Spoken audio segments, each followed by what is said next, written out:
नमस्कार, जय हिंद, वंदे मातरम। एग्रोडोज में आपका स्वागत है और मैं प्रदीप कुमार चौटाला। आज अपने बात करेंगे वर्मी कंपोस्ट के बारे में। इससे पहले की वीडियो में अपने बात कर चुके हैं पशुओं में चारा संरक्षण, इसके साथ मुर्गियों की महत्वपूर्ण जितनी भी ब्रीड्स हैं उनके बारे में, और पशुओं की आवासीय प्रणाली है उसके बारे में अपने चर्चा कर चुके हैं। यानी आवास प्रबंधन क्या है, उनसे संबंधित महत्वपूर्ण बातें अपने पढ़ चुके हैं। इन सभी वीडियो के लिंक आपको वीडियो के डिस्क्रिप्शन में मिल जाएंगे, वहां से आप इन वीडियो को देख सकते हैं। आज अपने बात करेंगे महत्वपूर्ण टॉपिक वर्मी कंपोस्ट के बारे में, और इस बिंदु से पर्सन प्रत्येक भर्ती में आता है भैया। चाहे वो एग्रीकल्चर की कोई भी वैकेंसी हो, चाहे वो डबल हो, एओ हो, एनिमल अटेंडेंट हो यानी पशु परिचर है, चाहे वो जेट है, चाहे वो आईसीआर है, बीएचयू है, सीयूईटी, कोई भी एग्जाम, इवन साइंस का भी कोई एग्जाम है और उसके अंदर अगर अर्थवर्म रिलेटेड कोई टॉपिक है तो वहां से पर्सन पक्का बनता है ना। तो आज अपने बात करेंगे वर्मी कंपोस्ट खाद क्या है, इसके प्रकार कौन कौन से हैं, कौन कौन सी शब्दावलियां हैं उनके बारे में। तो चलिए शुरू करते हैं वर्मी कंपोस्ट खाद और उससे संबंधित महत्वपूर्ण बातें। देखो रजा, अपने बात कर रहे हैं वर्मी कंपोस्ट के बारे में। किसके बारे में? वर्मी कंपोस्ट के बारे में। तो सबसे पहले अगर वर्मी कंपोस्ट नाम जब भी अपने सुनते हैं तो सबसे पहले अपने बात आती है कि जैसे अपने मतलब इन आप कहा जिये आपने ये ध्यान में आवा कि वर्मी कंपोस्ट नाम लेते ही याद आ जाए केंचुआ की बात हो सी। तो सबसे पहले तो अपने जानेंगे केंचुआ के बारे में, अर्थवर्म है क्या, उसके बाद अपने इसको विस्तार से पढ़ेंगे और इसकी जितनी भी शब्दावलियां हैं उसके बारे में भी अपने चर्चा करेंगे। देखो रजे, सबसे पहले अगर अपने बात करें वर्मी कंपोस्ट की, तो वर्मी कंपोस्ट के बनाने से पहले अपने बात करते हैं किसके बारे में? केंचुए के बारे में। किसके बारे में? केंचुआ। केंचुए का पहले तो अपने बात करें जूलॉजिकल नेम की, यानी जंतु वैज्ञानिक नाम क्या है। जंतु वैज्ञानिक नाम है इसका फेरेटिमा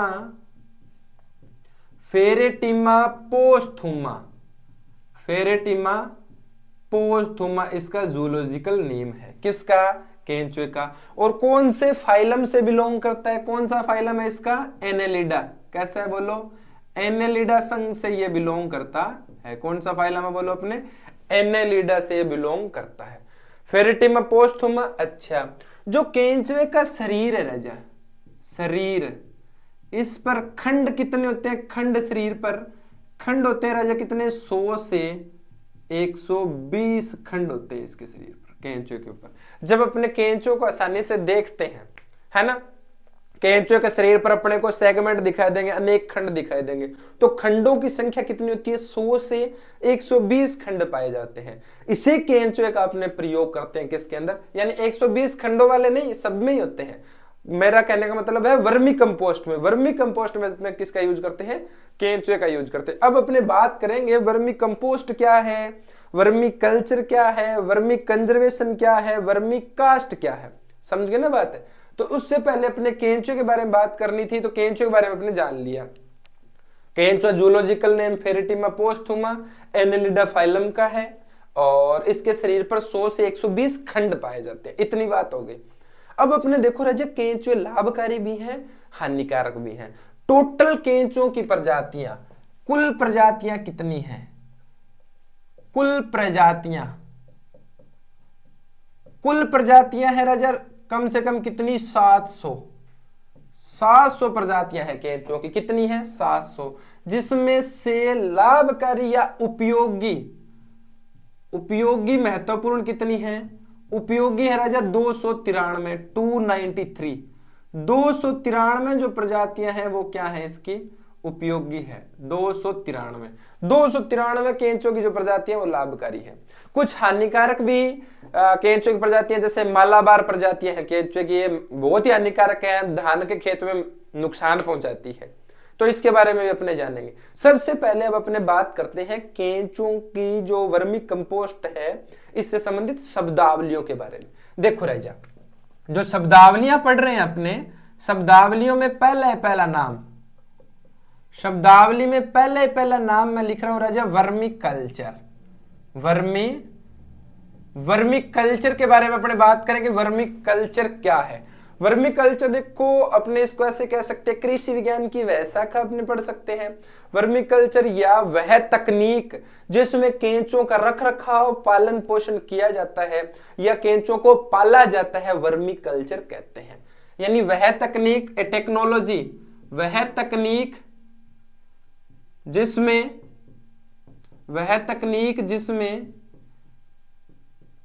केंचुओं में प्रजनन कोमा रख रखाव कोमा पालन किया जाता है, क्या कहलाता है? Vermi culture. अब बटिया कोली को पालन किया जाता है, कर देते हैं, नोट्स बनाने अपने को गाथा थोड़ी, हाँ शाबाश। तो वर्मी कल्चर के अंदर तो क्या अपने केंचुओं का पालन करेंगे, अपने केंचुए पालेंगे, उनका रख रखाव कराना है, उनको प्रजनन कराना है, खाना पीना, उनकी सारी व्यवस्थाएं देखनी है। इसको तो क्या कहते हैं? वर्मी कल्चर कहते हैं। आगे बात समझ में। उसके बाद नाम आता है राजा वर्मी कंपोस्ट। वर्मी कंपोस्ट में क्या होगा? केंचुओं द्वारा कार्बनिक पदार्थ को खाकर बनाया गया उत्पाद क्या कहलाता है? वर्मी कंपोस्ट कहलाता है। केंचुओं द्वारा, यानी इसको मैं लिख देता हूं, केंचुओं द्वारा कार्बनिक पदार्थ खाकर, कार्बनिक पदार्थ कोमा मिट्टी भी इसमें ऐड होगी, कार्बनिक पदार्थ कोमा मिट्टी खाकर। अब इसमें भी एक बात ध्यान रखना, अच्छी प्रजाति के जो केंचुए होते हैं ना, अच्छे होते हैं, वो 90% तो कार्बनिक पदार्थ खाते हैं, 10% ही मिट्टी खाते हैं। ये बात भी ध्यान रखना। यहाँ को नहीं 90% बाटी खावे, 10% कार्बनिक पदार्थ, फिर अपघटन कैसे करेंगे? हैं वो खेत और माटो तो खा दिया गए, कोई छोड़े, फिर जो हानिकारक होते हैं वो ऐसा करते हैं। तो केंचुओं द्वारा कार्बनिक पदार्थ को मिट्टी खाकर बनाया गया उत्पाद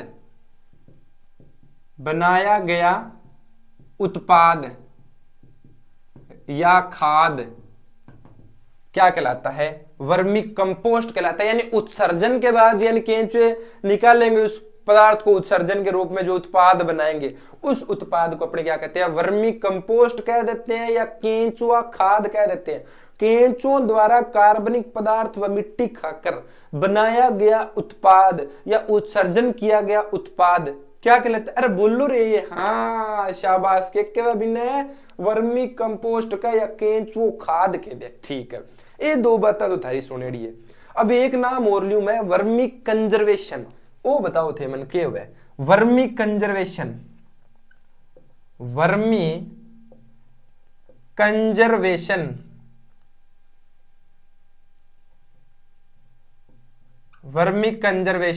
कंजर्वेशन क्या होता है?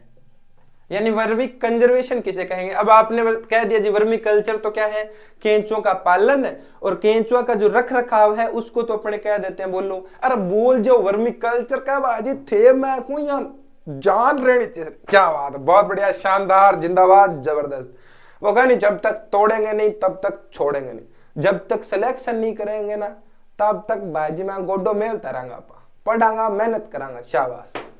तो वर्मी कंपोस्ट तो अपने हो गया, अभी केंचुए कार्बनिक पदार्थ को खाएंगे, उत्सर्जन के रूप में जो भी उत्पाद बनाएंगे उसे अपने वर्मी कंपोस्ट कहते हैं। अब मैं कह रहा हूं वर्मी कंजर्वेशन में क्या होता है? अपने पास केंचुआ खाद है, केंचुआ खाद में बहुत सारे केंचुए पड़े हैं, उन केंचुओं को खाद से अलग करना, separation of earthworm from vermi compost. ठीक है ना, टोटल जिन्होंने वर्मी कंपोस्ट बना ली, इस वर्मी कंपोस्ट में केंचुए है, इन केंचुओं को वर्मी कंपोस्ट से सेपरेट कर देंगे, केंचुए अलग खाद अलग, तो उसे क्या कहते हैं? Vermi conservation. केंचुओं को खाद से अलग करना वर्मी कंजर्वेशन कहलाता है, क्योंकि अपने वो खाद इन्होंने बनाई है, जो अपने अब वर्मी बेड तैयार करते हैं वो भी अब पढ़ेंगे। वर्मी बेड जैसे अपने कहेंगे भाई 30 से 40 फीट लंबा, 50 फीट लंबा ऐसे बनाएंगे, तो कितना लंबा बेड होगा, कितनी चौड़ाई है, जैसे 3 से 4 फीट लंबा चौड़ा बनाएंगे, इसको 3 से 4 फीट चौड़ा करेंगे, तो इसके अंदर केंचुए तो होंगे, ये खाद बना ली, इन केंचुओं को अलग कर लेंगे और खाद बना लेंगे, इस खाद को अपने अलग पैक कर लेंगे। तो केंचुओं को खाद से अलग करना क्या कहलाता है? वर्मी कंजर्वेशन कहलाता है। केंचुओं को खाद से अलग करना क्या कहलाता है बोलो? वर्मी कंजर्वेशन कहते हैं इसको। सेपरेशन कर दिया, वर्मी कंजर्वेशन। इसी के साथ एक नाम और आता है राजा, वर्मी कास्ट। वर्मी कास्ट या वर्मी कास्टिंग, या सीधा ही नाम आपको कोई कह दे कास्टिंग, वर्मी कास्ट कह दे या वर्मी कास्टिंग कह दे। वर्मी कास्टिंग क्या होगी? देखो अब केंचुआ क्या करता है, कार्बनिक पदार्थ को खाता है राजा। कार्बनिक पदार्थ को खाकर उस उत्पाद को या उस अपशिष्ट पदार्थ को छोटी छोटी गोलिकाओं के रूप में उत्सर्जन करता है। तो वो जो छोटी छोटी गोलिकाएं हैं उन्हें वर्मी कास्ट, और इस प्रक्रिया को वर्मी कास्टिंग कहते हैं। समझ की बात है ना? जब केंचुए खाद अपने देखे छोटी छोटी गोली सी है नहीं है, चूर्णिया गोली का, हाँ भाई चटपटी की गोली सी है, बिसी को है छोटी छोटी नानी नानी।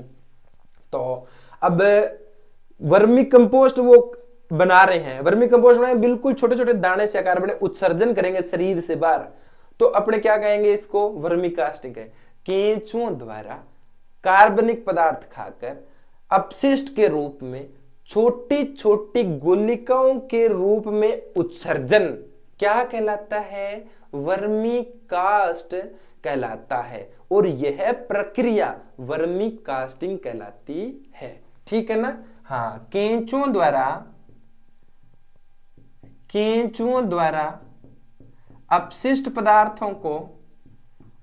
पदार्थों में सारे आ जाते हैं। अपशिष्ट पदार्थ कार्बनिक पदार्थ, अपशिष्ट पदार्थों को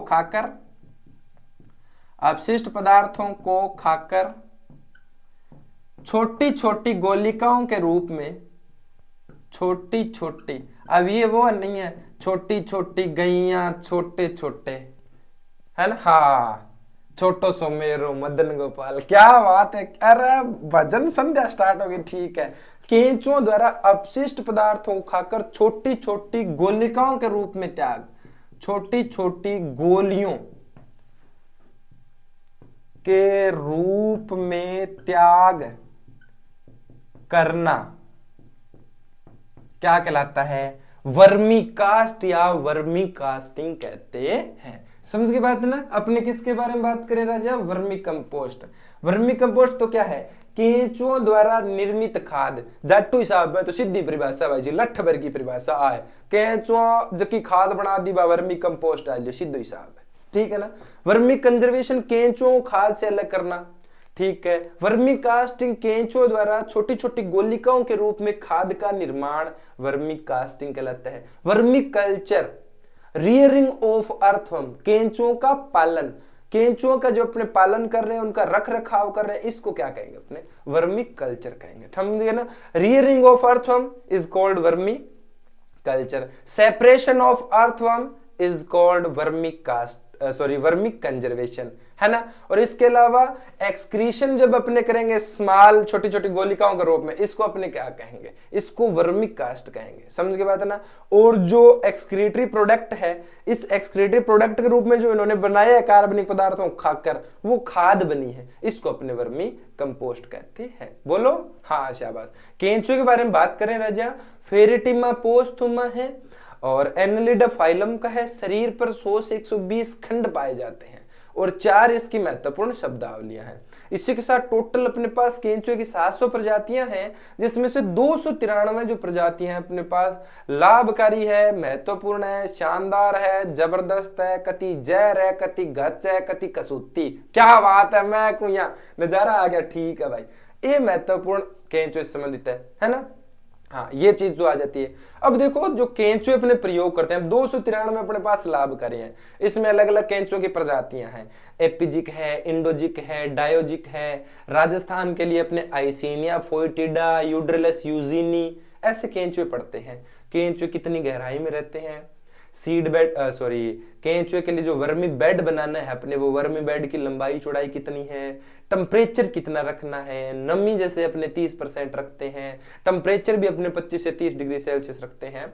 तो ये टेम्परेचर कैसे रखना है, क्या क्या चीजें इसमें रह जाती है, वो भी अपने इसमें देखते हैं। इतनी बात समझ आएगी ना? ये इतनी बात लिख लो, है ना? फिर इसके साथ अपने बात करेंगे इसके आगे टॉपिक केंचुए से संबंधित। जल्दी जल्दी लिख दो बाजी। हाँ, फिर थे को गुरुजी थे तो क्या स्क्रीन शॉट कौन लेने दो, तावड़ा तावड़ा लिख दो थे। हाँ, माठे घड़े कर नहीं। हाँ लिख लियो, ठीक है। अब अपने बात करेंगे जो वर्मी कंपोस्ट में अपने केंचुए प्रयोग करते हैं, उन केंचुओं के अंदर क्या क्या क्वालिटीज है, केंचुआ जो वर्मी कंपोस्ट है इसका संगठन क्या है, क्या क्या चीजें पाई जाती है। तो चलो देखते हैं। अपने देखो रजी, अपने बात करें ना वर्मी कंपोस्ट, अभी तक तो अपने वर्मी कंजर्वेशन, वर्मी कल्चर, इन सभी के बारे में अपनों ने बात कर ली। अब अपने बात करेंगे जो वर्मी कंपोस्ट है, जो केंचुआ खाद अपने बना रहे हैं, इस केंचुए खाद का संगठन क्या है, यानी संगठन में अपने क्या क्या पढ़ते हैं, संगठन में कितने % नाइट्रोजन है, कितने % का प्रोटीन है, या क्या क्या चीजें इसमें पाई जाती है, कौन कौन से एंजाइम पाए जाते हैं, क्या क्या चीजें पाई जाती है। देखो राजा, अगर अपने बात करें केंचुआ खाद में नाइट्रोजन की, सबसे पहले अपने बात करें किसकी, नाइट्रोजन की। और इंपॉर्टेंट है राजा, क्वेश्चन बनने के पूरे पूरे चांस है। यानी नाइट्रोजन कितनी है इसके अंदर, नाइट्रोजन होती है राजा 1.2 से 2.5% क्या पाई जाती है, नाइट्रोजन। नाइट्रोजन के बाद अगर अपने बात करें फास्फोरस की, तो फास्फोरस राजा पाई जाती है केंचुए खाद में 1.6 से 1.8%। कितनी होती है बोलो, 1.6 से 1.8%, है ना, ठीक है। 3 नंबर पर अपने जो महत्वपूर्ण पढ़ते हैं क्या है, पोटास है। क्या है, पोटास। 1 से 1.5% के लगभग पाई जाती है।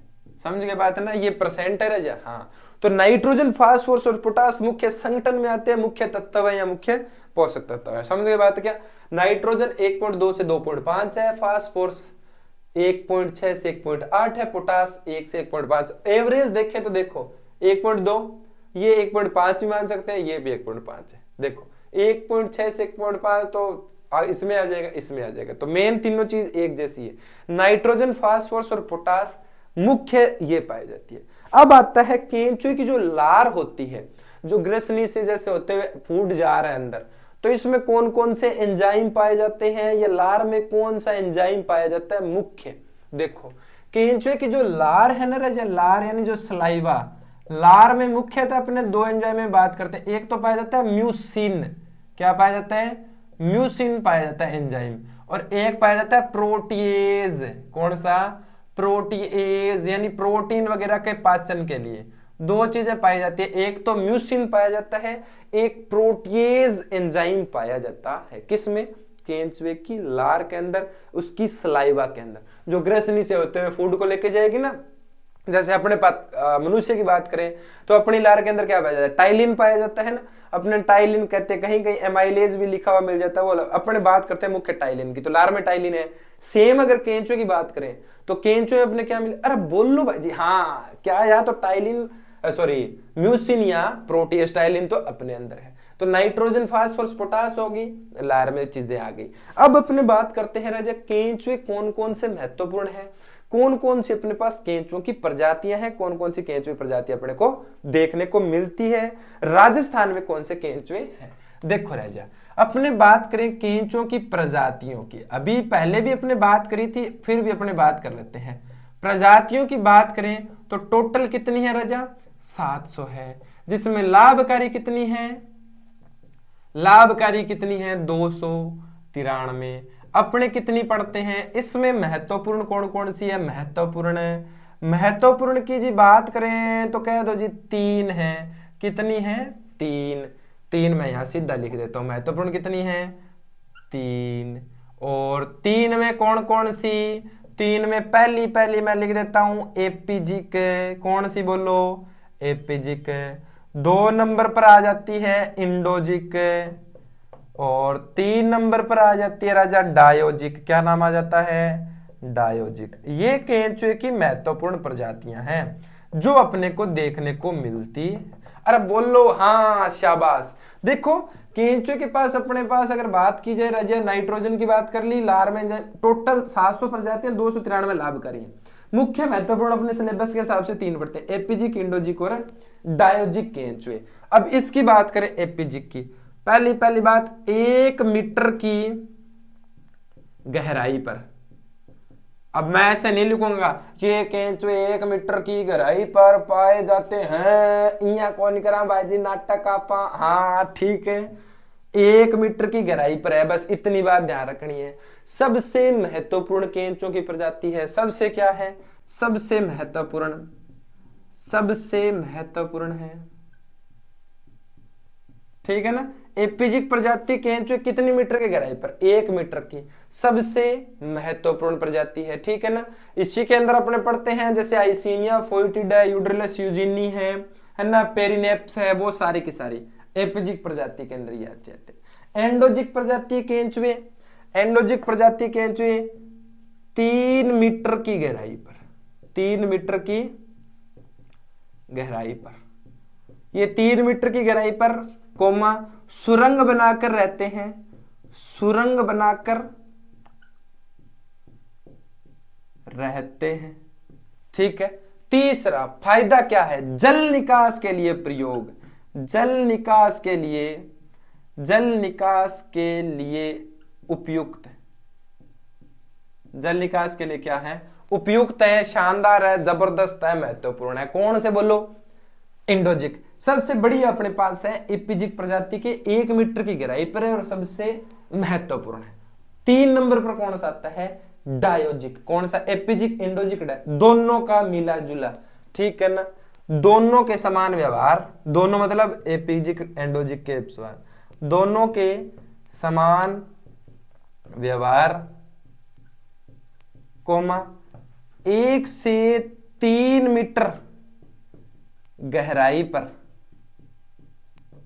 स्थित, यानी 1 से 3 मीटर मतलब ये 1 मीटर पे रहते हैं, ये 3 पे रहते हैं, तो ओ का भाई जी आप तो बिचोलना ना अठे ना अठे, बीच में दोनों का मिलो जुलो रूप है।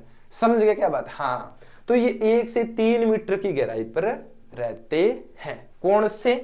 डायोजिक प्रकार के। समझ गए बात ना? हाँ, तो एपिजिक 1 मीटर की गहराई पर, एंडोजिक 3 मीटर की गहराई पर सुरंग बनाकर रहते हैं। जल निकास के लिए जो सबसे ज्यादा महत्वपूर्ण मानी जाती है वो कौन सी मानी जाती है? एंडोजिक ही मानी जाती है। फिर नाम आता है डायोजिक का, और डायोजिक में अपने पढ़ते हैं दोनों के समान व्यवहार दर्शाने वाले केंचुए, ठीक है ना।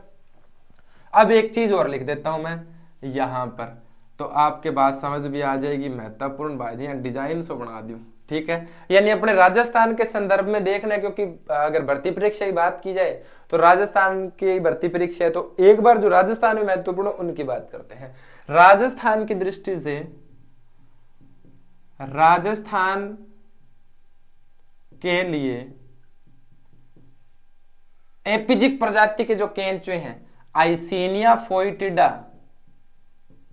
आइसिनिया फोइटिडा,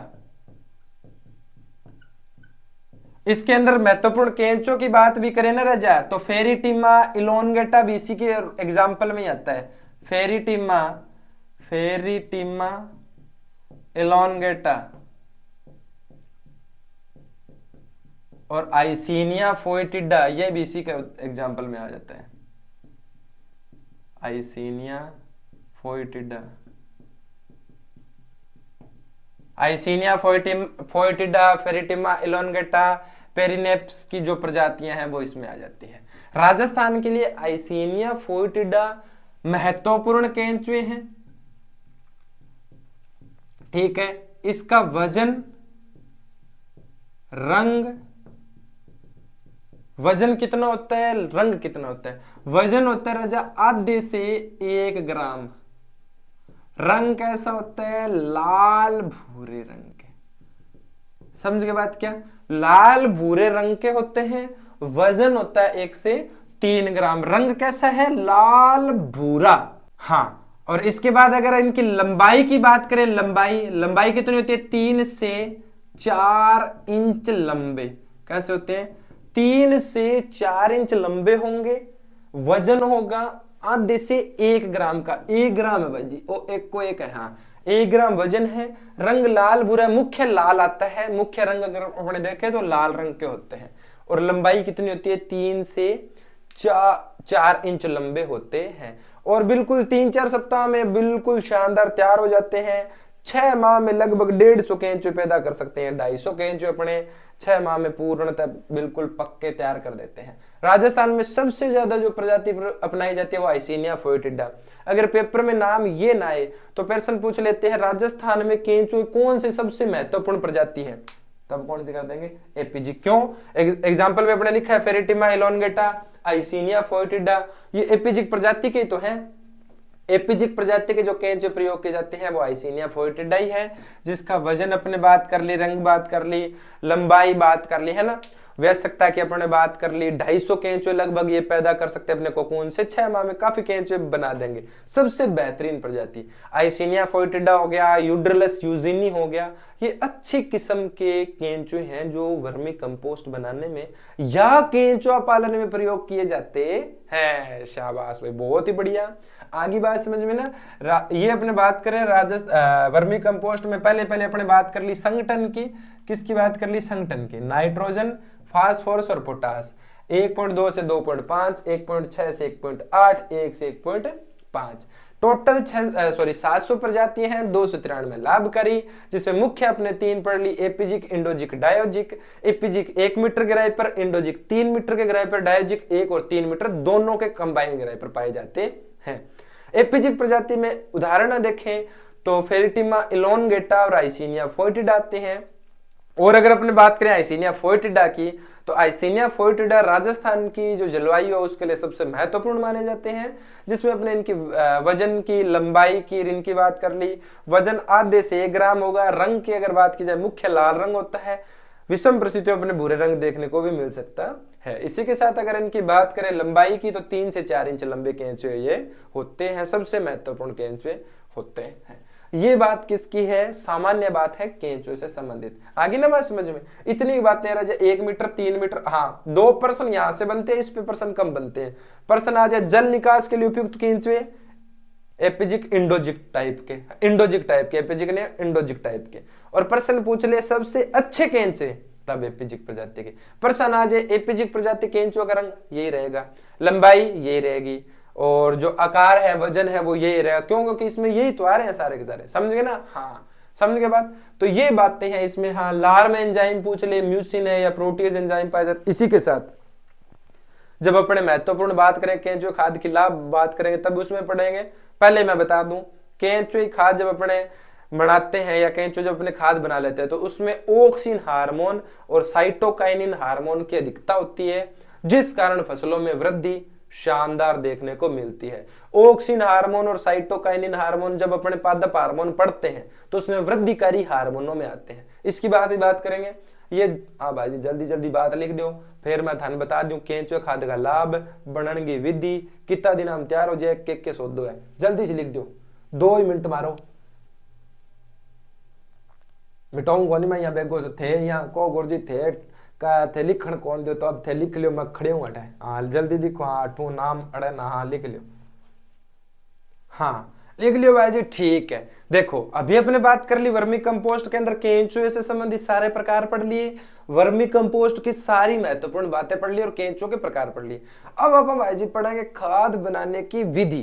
खाद किया बनावांगा, कितना दिन हम तैयार हो जाए, के सौदो इम घेरा। देखो केंचुए खाद बनाने की विधि, सबसे पहले अपने विधि की बात करें, कैसा मेथड की बात करते हैं, विधि की बात करते हैं, मेथड ऑफ वर्मी कंपोस्ट। विधि में पहले अपने बात करते हैं राजा स्थान की। किसकी, स्थान कैसा होना चाहिए, स्थान होना चाहिए राजा पहली बात तो ऊंचा होना चाहिए, और दूसरा शेडेड होना चाहिए, यानी छायादार होना चाहिए। समझ गए बात है, छायादार होना चाहिए।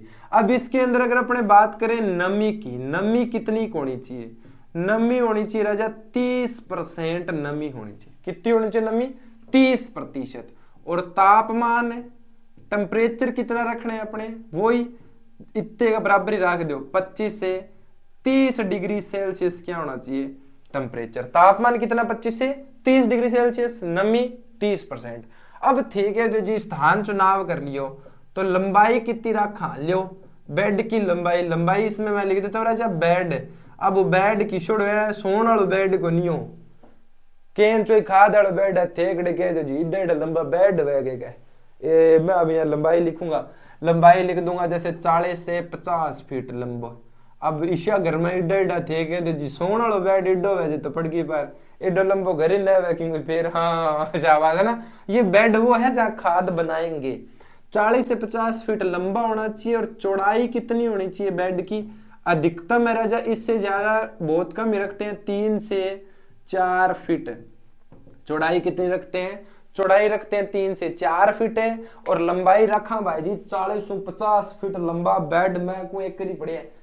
बेड का मतलब उसमें घास फूस लगाएंगे, उसके बाद गोबर की एक सीट लगाएंगे, उसके ऊपर अवशेष लाएंगे, केंचुए की एक परत, फिर कवर करेंगे, फिर खाद डाले, वो खाद नहीं, मिट्टी की एक परत डाल के उसको कवर कर देते हैं, नम रखते हैं, छायादार होगा, हल्का ढलानदार होता है ना।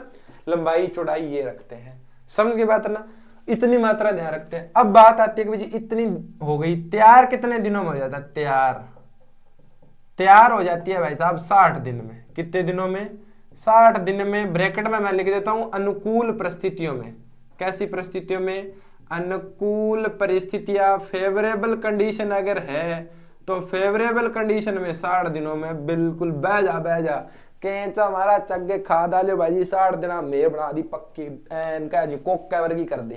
ठीक है ना, इतनी बात है। वैसा पेपर में आने वाली बात तो इतनी है, यहाँ पढ़ना थे की पढ़ लिए चाहे जे पर्सन विधि मुआयो तो इतना कमावासी मिस फिर आवे को नहीं आलियो। समझ गया नहीं बात? महत्वपूर्ण बात तो इतनी के, और पर्सन बनता है तो इतने में से बनता है। मैंने स्थान किसी होना चाहिए, लंबाई चौड़ाई कितनी है, कितना दिन में तैयार, बस ये है। और इसमें कोई ज्यादा ऐसे तो है नहीं, गोबर की खाद या कंपोस्ट खाद है, बार बार इसकी पलटाई करते हैं, पहली पलटाई दूसरी, ऐसे तो है नहीं काम, क्योंकि वो तो कंपोस्ट में उनमें पड़ते हैं अपने। पहली पलटाई 60 दिन बाद, दूसरी, ऐसा तो है नहीं है। कहाँ केंचुआ भाई साहब 60 दिन बनाए तक ले जाओ थरो सो दो। अच्छा, अब मैं दोबारा आपसे वही पूछ रहा हूँ, केंचुए ने खाद बना दी 60 दिन बाद, इस केंचुओ को खाद से अलग कर दिया, इस विधि का नाम क्या होगा? वर्मी कंजर्वेशन कहते हैं। क्या कहते हैं? वर्मी कंजर्वेशन कहते हैं। ये तो बात होगी केंचुए की खाद की बनाने में। अब भाई साहब बात कर लेते हैं लाभ की।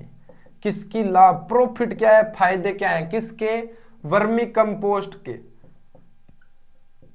वर्मी कंपोस्ट के लाभ क्या है? एक तो वर्मी कंपोस्ट के अंदर अपने बात करें कार्बनिक पदार्थ की मात्रा ज्यादा है। किसकी? कार्बनिक पदार्थ की। और वर्मी कंपोस्ट की जो महत्वपूर्ण बात है, जल धारण क्षमता ज्यादा। जल धारण, मृदा की जल धारण क्षमता में, जल धारण क्षमता में क्या होती है? वृद्धि होती है। मृदा की है ये, जल धारण क्षमता में वृद्धि हो जाती है। दूसरा, खाद में ऑक्सीन व साइटोकाइनिन की अधिकता। साइटोकाइनिन की अधिकता। अच्छा, अब ये होते क्या है, ये भी अपने बात कर लेंगे। पहले तीनों पॉइंट लिख देते हैं, मुख्य मुख्य बात। साइटोकाइनिन ऑक्सीन की अधिकता पाई जाती है। इसके बाद बात लिखता हूं एक्टिनोमाइसिटीज। एक्टिनोमाइसिटीज, एक्टिनोमाइसिटीज कितने? 8 गुना अधिक। कितने गुना? 8 गुना अधिक अन्य खाद्यों के मुकाबले। अधिक अन्य के मुकाबले, अन्य की तुलना। समझ के बात क्या? अन्य खाद की तुलना की बात कर, एक्टिनोमाइसिटीज जो सूक्ष्म जीव है उन 8 गुना ज्यादा हो गए। 3 बात महत्वपूर्ण है खाद के अंदर, खाद के टाइप में या खाद के लाभ में। बाकी बात सीधी जाटू है। अच्छी होती है, उपचार होती है, उर्वर होती है, मृदा की उत्पादकता बढ़ा देती है, वो मृदा की संरचना सुधार देती है, ऐसा पर्सन सामान्य बनता है। पर आप भाई जी सिद्ध देखना, जल धारण क्षमता बढ़ जाएगी, जल की अवशोषण, वाटर होल्डिंग कैपेसिटी जो है वो ज्यादा रह कर देगी। क्यों? क्योंकि जल को ज्यादा अवशोषित करती है, नमी लंबे समय तक बनाए रखेगी। दूसरी बात, ऑक्सीन और साइटोकाइनिन हार्मोन। सीधा सीधा मैं नॉर्मल यहां बता दूं, अगर अपने बात करें राजा पादप हार्मोन की, क्योंकि नाम आ गया तो बता दूं, पादप हार्मोन में अपने 2 पड़ते हैं, एक वृद्धिकारी और एक वृद्धिरोधक। एक तो वृद्धिरोधक होते हैं, एक वृद्धिकारी हार्मोन होते हैं। वृद्धिकारी, वृद्धिकारी हार्मोन। वृद्धिकारी में तो अपने पढ़ते हैं ऑक्सीन, साइटोकाइनिन और जिब्रेलिन, है ना। और वृद्धिरोधक में अपने पढ़ते हैं एब्सिसिक, है ना, मैलिक हाइड्रेजाइड। ऐसे अपने पादप हार्मोन पढ़ते हैं। मैलिक हाइड्रेजाइड हो गया है, ये वृद्धिरोधक है, ये वृद्धि को रोक कर देते हैं, इनहिबिट कर देते हैं, रोक देंगे। ये ऑक्सीन, साइटोकाइनिन, जिब्रेलिन क्या करते हैं? प्लांट को बढ़ाते हैं, वृद्धि को बढ़ाते हैं। ऑक्सीन हार्मोन अपने पढ़ते हैं ना, प्लांट के टॉप पोर्शन पे पाया जाता है या टिप पे पाया जाता है ऑक्सीन की मात्रा। तभी क्या कर देते हैं अपने चने में, सरसों में टॉपिंग, नोचिंग, पिचिंग की प्रोसेस करते हैं, ऊपर से तोड़ते हैं ताकि ये ऑक्सीन हार्मोन डाइवर्ट हो जाए इधर और प्लांट में ज्यादा ग्रोथ हो। सरसों गांदड़ तोड़ के लिया ऊपर की खातर ई खातर ही। चने को ऊपर से तोड़ते हैं इसलिए, कपास को ऊपर से तोड़ते हैं इसलिए, ताकि ऑक्सीजन हार्मोन का फैलाव हो जाए, ग्रोथ हो जाए। साइटोकाइनिन कोशिका विभाजन में महत्वपूर्ण बनाता है, कोशिका नई सेल बनाता है, इसलिए पादप की ग्रोथ होती है। जिब्रेलिन पौधे की सुसुप्त अवस्था को तोड़ता है, डोरमेंसी ब्रेकर है जिब्रेलिन हार्मोन। अच्छी डोरमेंसी है, उसको सुसुप्त अवस्था को तोड़ने में हेल्प करता है। तो प्लांट को ये वृद्धि में ही महत्वपूर्ण करवाते हैं, वृद्धि करवाते हैं प्लांट की। तो जो केंचुई खाद है उसमें ऑक्सीजन भी है, साइटोकाइनिन है, खेत में डालेंगे अच्छी ग्रोथ होगी, वृद्धि खूब तकड़ी वृद्धि हो जाती है। इसी के साथ एक्टिनोमाइसिटीज 8 गुना ज्यादा होते हैं और अन्य की तुलना में क्या होती है, मात्रा एक्टिनोमाइसिटीज की ज्यादा होती है। आगे बात समझ में, ये है केंचुए से संबंधित इसकी खाद के महत्वपूर्ण लाभ। अपने बात की राजा केंचुए के बारे में, फेरेटिमा पोस्थुमा एनेलिडा फाइलम का 100 से 120 खंड, 700 से ज्यादा प्रजातियां, 293 लाभकारी, vermi compost, vermi conservation, vermi culture, vermi casting. केंचुए प्रकार एपिजिक, एंडोजिक, डायोजिक। राजस्थान में आइसिनिया फोइटिडा की जो मुख्य प्रजातियां हैं, लंबाई है और इनका वजन है जैसे आधे से 1 ग्राम वजन है। रंग हो गया लाल रंग का, 3 से 4 इंच लंबे हैं, 4 सप्ताह में बिल्कुल वयस्क हो जाते हैं, है ना। इसके साथ ये 250 तक केंचुए पैदा कर देते हैं। और अपने बात करते हैं इन केंचुए खाद बनाने की विधि और इसके केंचुए खाद के संगठन के, है ना। 1.2 से 2.5 नाइट्रोजन, 1.6 से 1.8 फास्फोरस, पोटास की मात्रा 1 से 1.5% पोटास अपनों ने पढ़ी इसी के अंदर, है ना। इसी के साथ इसमें ऑक्सीजन और साइटोकाइनिन जैसे हार्मोन पाए जाते हैं। इसी के साथ लार में म्यूसिन और प्रोटीएज जैसे शानदार एंजाइम पाए जाते हैं केंचुए खाद में। इसी के साथ लाभ इसी पढ़ लिए और ये महत्वपूर्ण केंचुए की बातें अपने पढ़ ली। लंबाई कितनी रखनी है, 40 से 50 फीट अपने रख रहे हैं। चौड़ाई कितनी रखनी है, 3 से 4 फीट चौड़ाई अपने रख रहे हैं। नमी रखनी है अपने को, है ना। इसके साथ तापमान रखना है 25 से 30 डिग्री सेल्सियस, नमी 30% रखनी है। छायादार होना चाहिए, हल्की ढलानदार जगह पे बनाए, हल्की ऊंचाई पे ये शेड बने होने चाहिए ताकि अन्य सामान्य कीड़ों का इनसे प्रकोप ना हो, भय से बचा जा सके। केंचुए से संबंधित महत्वपूर्ण बातें अपनों ने पढ़ ली। ये इतनी महत्वपूर्ण बातें 60 दिनों में केंचुए खाद बनकर तैयार हो जाती है। फेरेटिमा पोस्थुमा, फेरेटिमा इलोंगेटा, आइसिनिया फोइटिडा, यूड्रिलस यूजिनी, ये केंचुए की महत्वपूर्ण प्रजातियां हैं। हानिकारक प्रजातियां में अपने पढ़ते हैं मालाबारिया पेडुडिकोला। मालाबारिया पेडुडिकोला जो महत्वपूर्ण है, धान के खेत को नुकसान हो जाती है। केंचुए की मैं को बड़ी बदतमीज वैरायटी, है ना। बदतमीज का मतलब है बड़ी ऐसी प्रजाति है इसकी जो हानिकारक है ना। तो केंचुए लाभदायक होने के साथ साथ हानिकारक भी होते हैं। आगे बात समझ में, केंचुए से संबंधित महत्वपूर्ण बातें और महत्वपूर्ण बिंदु इस वीडियो में अपने पढ़ चुके हैं। ये 2 बातें और बता दी मैंने, ये अपने हॉर्टिकल्चर एग्रोनॉमी से रिलेटेड ही है। पादप हार्मोन पादपों के लिए ये वृद्धिकारी, वृद्धिरोधक, एब्सिसिक है, मैलिक हाइड्रोजाइड है ना। तो इसके अंदर अपने इसके अलावा एथिलीन या इथाइलिन भी इसी में आ जाएगा, वृद्धिरोधक में। ऑक्सीजन, साइटोकाइनिन, जिब्रेलिन वृद्धिकारी हार्मोनों में प्रयोग किए जाते हैं।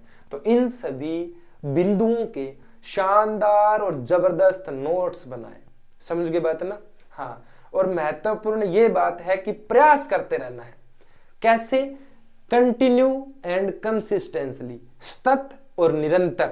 सतत चलना है आपको, डेली पढ़ना है और निरंतर पढ़ना है। ऐसा नहीं आज तो 5 घंटा पढ़ दिया, कल 10 घंटा पढ़े, उठावे घर गई, उठ जा कहे वैसा।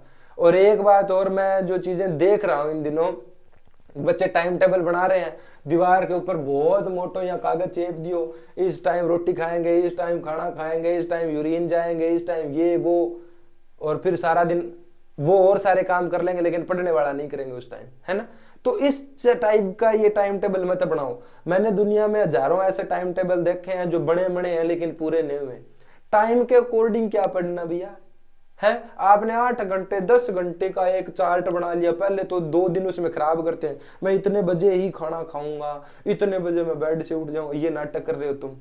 ऐसे नाटक करने की जरूरत नहीं है भैया। अगर आप आंतरिक रूप से अभिप्रेरित हैं, जैसे ही वो कहता ना, जब जागो तभी सवेरा, जैसे ही जाग गई बुक ओपन, बस। ऐसे नहीं मैं 8 घंटे पढ़ रहा हूं, 50 घंटे पढ़ रहा हूं, मैं तो भैया 50 दिनों का 1 दिन में पढ़ रहा हूं। तो ये अलग प्रकार की व्यवस्था में जी रहे हो। बिल्कुल रिलैक्स माइंड से, शांत मन से, बिना किसी हड़बड़ाहट के पढ़ो। घंटों के हिसाब से ना पढ़ो, टॉपिक के हिसाब से। आज मैंने 3 टॉपिक इसके कर दिए, 2 टॉपिक वो कर दिए, 1 टॉपिक मेरा हो गया, बस इतना ही होगा मेरे से, बस बहुत है इतना। इसको ऐसे नहीं कि भी मैंने आज 8 घंटा हम पढ़ के 8 घंटा में खाना खा लियो, सो गया, 12 जाइए आ गया, इतने घंटे में फोन और चलाऊंगा, यह भी व्यवस्था है। ये भी मैंने देखा है। बच्चे क्या करते हैं, फोन रखते हैं पास में, नेट उसका ऑन है, वीडियो देख रहे हैं। अब जैसे मैं ऑनलाइन पढ़ा रहा हूं तो भी ये भी बात मैं स्टूडेंट को कहता हूँ, स्टूडेंट ऑनलाइन वीडियो देखते हैं, साथ में बुक ऊपर रखते हैं कि सर क्या पढ़ा रहे हैं, देख रहे, ठीक है, ये बात आपकी अलग है। क्रिटिसिज्म या आलोचनात्मक करना जरूरी, आप देखो, मैटर लिख लो सारा। बच्चे क्या करते हैं, अचानक कोई चीज, जैसे मान लीजिए फॉर एग्जांपल मैंने यहाँ कोई ऊपर नीचे लिख दिया, बच्चा क्या करता है, हाथों हाथ उस चीज को बुक में सर्च करेगा, फिर एक वीडियो और चलाएगा, फिर 1-2 और देखेगा, सारा दिन इस टेम्परेचर पे ही लगा रहेगा, हजारों दोस्तों को फोन करेगा। मैं कह रहा हूं पूरा दिन, 2 दिन 3 दिन उसी पे खत्म कर देगा, पता चलेगा ही नहीं, है ना। ऐसे नहीं करना है। या क्या करते हैं बच्चे, नेट ऑन है, फोन पास में पड़ा है, पढ़ रहे, अचानक उसकी बीप की साउंड आई, टन, बस किताब बंद, फोन चलाया, होली होली गिद्धे विच नच पताड़ो, बस गाने चल रहे हैं, नाच रहे हैं। मैं कह रहा हूं नाटक, ऐसे नाटक करने की जरूरत ही नहीं है। अगर आप अपने लक्ष्य के प्रति अवेयर नहीं है, लक्ष्य के प्रति जागरूक नहीं है, और लक्ष्य के प्रति आपका कोई ध्येय नहीं है, तो फिर गाने ही सुनोगे। फिर या तो गाने सुनो तुम, बस कोई दिक्कत नहीं है तैयारी करने की। और अगर तैयारी पे बैठ गए, और अगर लक्ष्य निर्धारित कर लिया, और आपने सोच लिया कि मुझे प्रयास करना है और मुझे मेरे लक्ष्य को प्राप्त करना है, तो पास में चाहे ढोल बजे, आपको सुनाई नहीं देना चाहिए। बस लक्ष्य के प्रति इतने केंद्रित हो जाओ कि ये संसार में कितनी औपचारिकताएं हैं, कितनी होती रहे, आपको अपना लक्ष्य दिखाई देना चाहिए। अर्जुन की तरह केवल आंख दिखाई देनी चाहिए चिड़िया की। वो कह रहे हैं जी वहां सन्नाटा हो रखा था, वहां लाइट चली गई थी, ये हो गया था। व्यवस्थाएं तो ऐसी है, व्यवस्थाओं में तो जुड़ना पड़ेगा। लाइट 10-10 दिन नहीं आएगी, क्या करोगे, तैयारी छोड़ दोगे? नहीं छोड़नी पड़ेगी, कैसे ही पढ़ो, पढ़ना पड़ेगा, कोई शॉर्टकट नहीं है, मेहनत करनी पड़ेगी, बिना मेहनत कुछ हासिल नहीं होगा, समझ गए। तो ये इस प्रकार की व्यवस्थाओं में मत जियो। फिर फोन कर रहे हैं दोस्तों को, आज कितना पढ़ लिया, क्या कर लिया, कोई तुम्हें सर्टिफिकेट नहीं देगा, कोई वाहवाही नहीं करेगा।